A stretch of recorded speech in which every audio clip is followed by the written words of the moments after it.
Good afternoon, everybody. Much has been written on Maltese Corsairs, yet throughout this literature, legal documents have been highly unexploited, even though these constitute an extremely rich source of primary information, which sheds light on the workings of the Corso. This paper seeks to redress this lacuna by tapping notarial deeds held at the notarial archives in Malta and the records of the Tribunale degli Armamenti, set up in 1605 to regulate corsairing activities. Hereinafter, I shall refer to this tribunal just by mentioning as Tribunale. Both of these legal depositories lend themselves splendidly to serve as a mirror on the legal and practical functioning of the Corso, and give insights on various agreements, disputes, and litigations dealing with corsairing activities in the Eastern Mediterranean. The arrival of the navy of the Order of St. John in 1530 gave a different dimension to corsairing activities in Malta. Primary sources derived from the Tribunale and from the notarial archives reinforce what various historians have stated as regards the preference by Maltese corsairs to carry out their depredations in the waters of the Levant. The lucrative commercial space that was created for Ottoman shipping with the eviction of the Latins meant that this had become a rich source for capturing large quantities of rice, linen, coffee, sugar, henna, and other quality goods apart from slaves. The Ottomans found their Greek Christian subjects a convenient way to make their merchandise travel. Oops.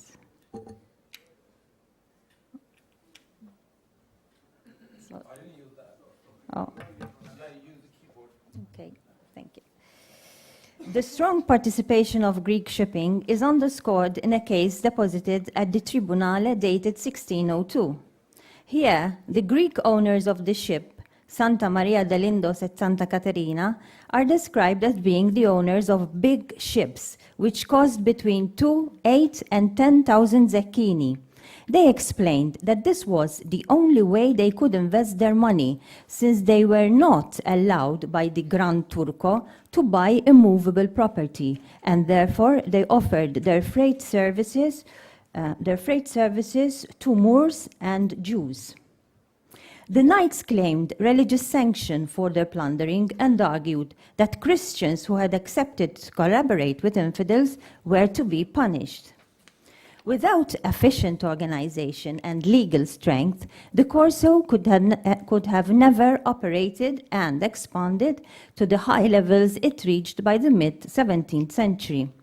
Legal documents not only reflect the procedures involved in operating and investing in corsair journeys, but also mirror the diversity of the Mediterranean and how people of different religions, nationalities, and cultures traversed the sea either free or as slaves and found ways and means to interact.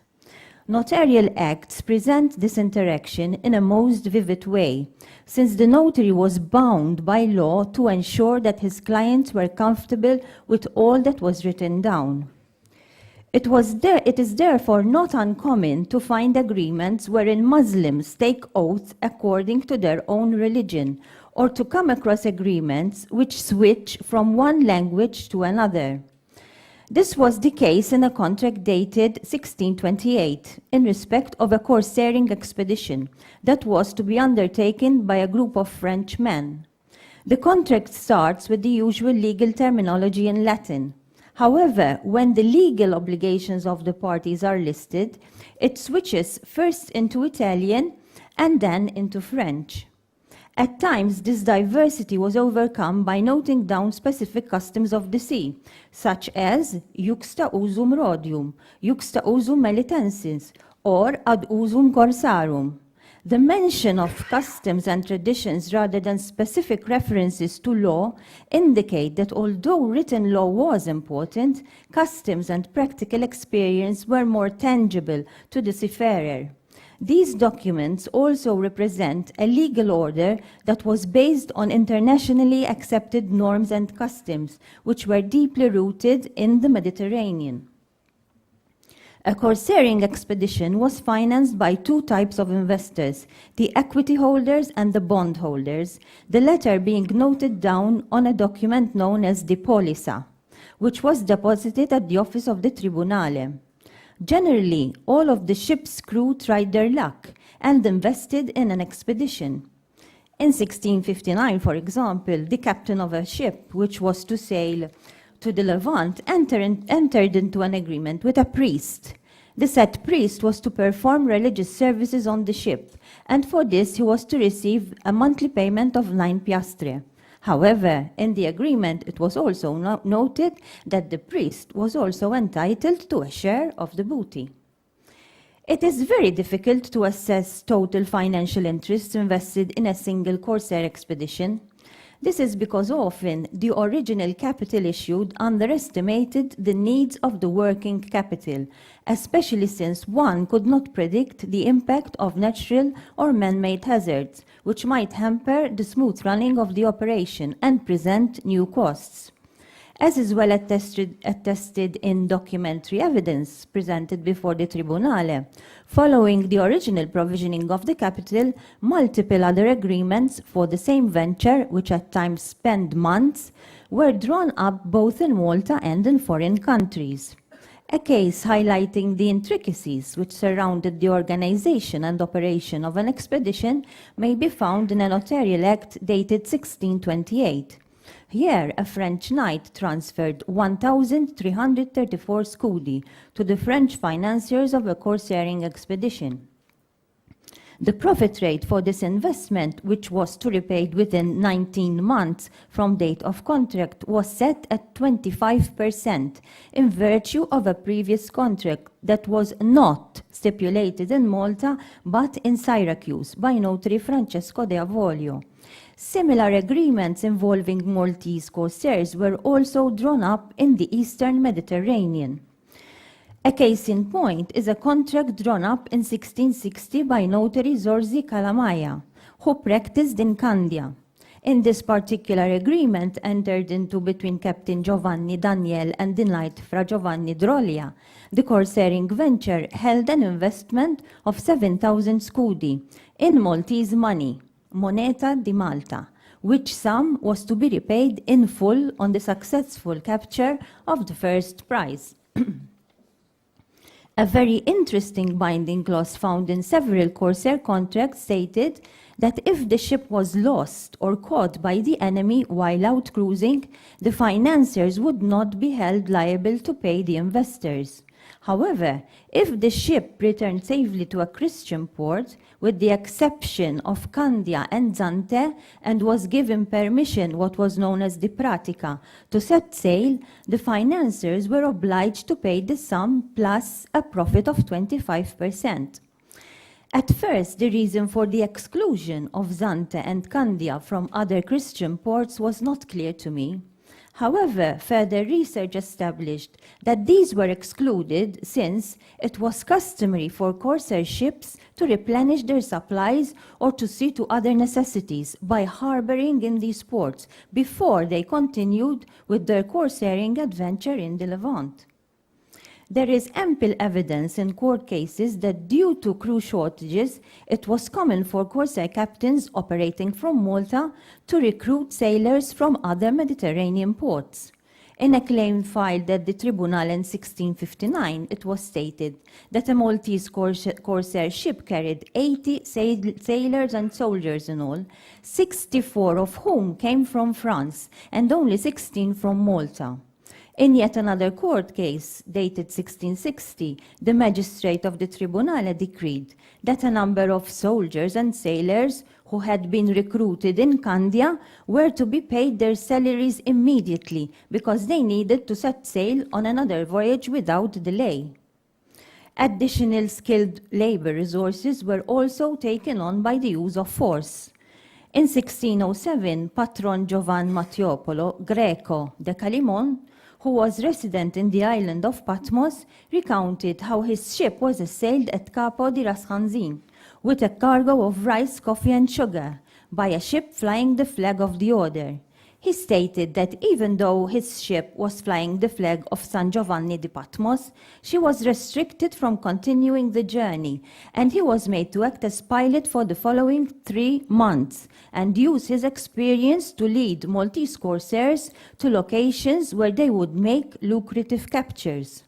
For this service, he was promised, through a verbal agreement, that he would partake from the division of the spoils, according to the value of his ship. Over and above all this, for his personal services as pilot, he was to receive the pilot's share from any price that was made. Unfortunately, after serving for more than 7 months and making 4 successful captures, not only did the knight go back on his agreement, but, under threat, he even forced the pilot to sign a contract in which the cargo was transferred to the knight for a miserable sum of money to be sold by the same knight at a very profitable rate. Various primary sources have established that the Levant yielded profitable rewards for Christian corsairs. The analysis of 3 volumes from the Tribunale show that during the years 1630-1638, all 7 surviving lawsuits for this period relate to depredations in the Levant, with 3 being filed by Greek victims. During 1653-1660, out of a total of 23 cases, 12 refer specifically to depredations in the Levant, with 2 being petitions put forward by Greeks. While for the years 1670-1671, out of 21 lawsuits, 15 relate to corsairing activities and captures in the Levant, with 10 being filed by Greeks and 1 by an Armenian. Those Christian foreigners who felt that they were unlawfully treated either made the journey to Malta or else sent over their legal representative to file a claim. The only recourse of Christians who lost a case in Malta was to appeal to Rome, where they would normally be given a fair hearing. But how did the Greeks try to convince the local authorities of the Christian identity of their cargo? And what procedure did local authorities use to distinguish between Turkish and Greek ships and their cargo? The answer to these questions contributes to our understanding of systems of justice and their effectiveness in an international order. As is so well attested in the proceedings of various court cases, official documents issued by foreign consular agents constituted a prime source of evidence for supporting a plaintiff's claim. Victims of piracy sought to file reports at the nearest consulate before filing their claim in Malta. This gives us a clear indication that such processes were considered vital for a successful outcome. When Scala di Candela and Teodosio Greco petitioned the tribunal to reclaim back their property, not only did they present a certificate from the Council of the French and English in Tripoli of Syria, but went further to submit a document issued by Father Teodosio, who was the archpriest of the monastery of Santa Maria di Monte Libano. The authentication of both these documents was subsequently done by the Council of His Christian Majesty, the Convent of the Capuchin Fathers, the Vicar of the Convent of the Theresian Fathers, and by the Patriarch of the Maronite Church of the Latin Rite. In a case filed against Orazio di Ferro, the sons of Franzio di Papa from Lindos were claiming to be the owners of the illegally captured nave Santa Maria di Lindos et Santa Catarina. In a bid for the ship's restitution, they claimed to be baptized Christians, and furthermore they stated that the Christian identity of their ship could be easily verified since, in the stern, close to the helm of the above-mentioned ship, there are various engravings of the Holy Cross, our Redeemer, having letters in Greek characters from the Gospel and of Christian significance, which even today can be clearly seen. And for this reason, no one can suspect or strongly affirm or believe that the said ship or any part of it belongs to infidels who in no way would allow that in their property or in any part of it there be carved and engraved the effigy of the name of Jesus or his holy cross, for them so hostile and hateful. In 1671, Cristodolo di Partaraia and Duca di Saloniki submitted a copy of an agreement they had done wherein particular marks were recorded to have been placed on their cargo, so as to distinguish it from that of other merchants. With the help of a document which is later than the period under study, we can understand better why Cristodolo and Duca were so persistent in showing the recording of these marks.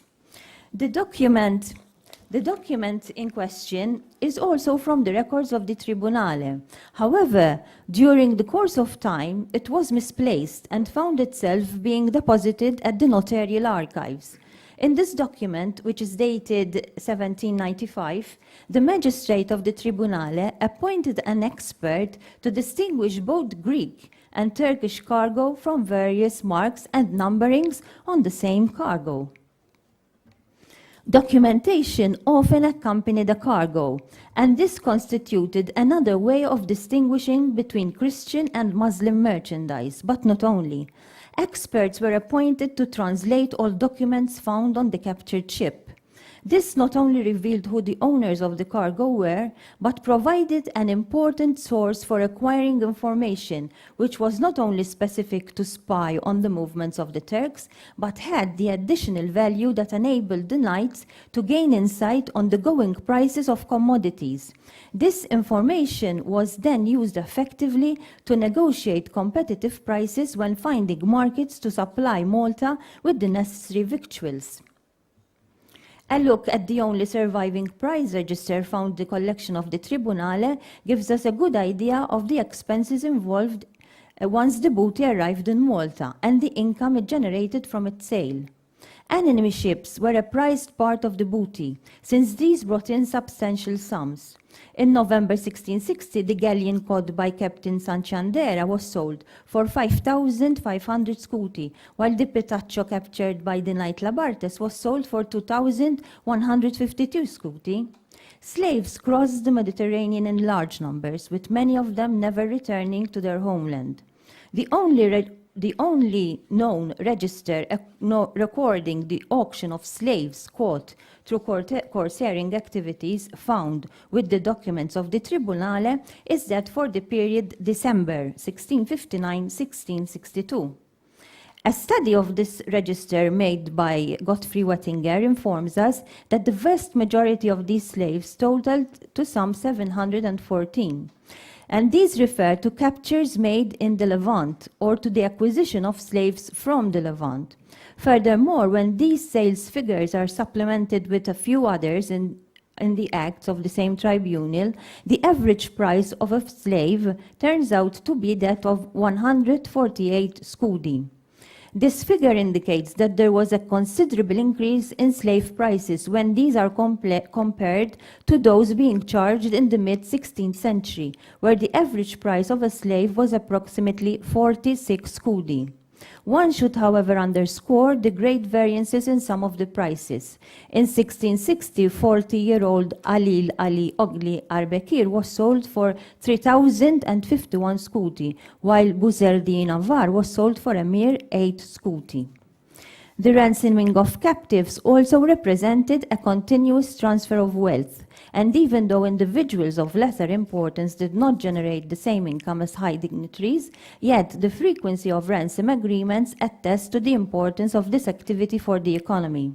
There is absolutely no way one could measure the relative importance of these transfers, since there was a whole network throughout the Mediterranean, which interlinked to provide for their proper functioning. A look at the Act of Ambrogio Shiberas for 1628 reveals that out of a total of 1,592 contracts, 22 refer to ransom agreements. Ransoming provided a means for rationalizing trade with the enemy, since ransom intermediaries interacted with institutions who in turn tried to regulate their activities through the issue of safe passages. There's 2 minutes left. Thank you.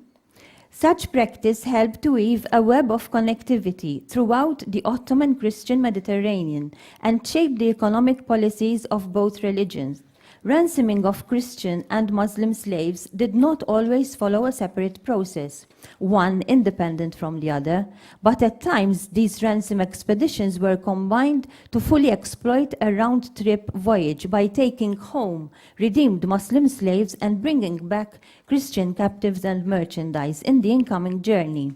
Thus, such processes are no longer depicted as single phenomena, but rather more as a complicated process of negotiation which required mutual cooperation between the two main religions, which were constantly contesting for power in the Mediterranean. By way of conclusion, we can say that the budding cosmopolitan nature of the different stakeholders who were participant in these activities sheds light on a much broader aspect of Corsairing activities and helps to place them within the wider Mediterranean maritime framework. They also show how, despite strong traditional religious ties, people of different nationalities and religions found ways and means to interact and move along each other's shores, despite their traditional enmity. Thank you.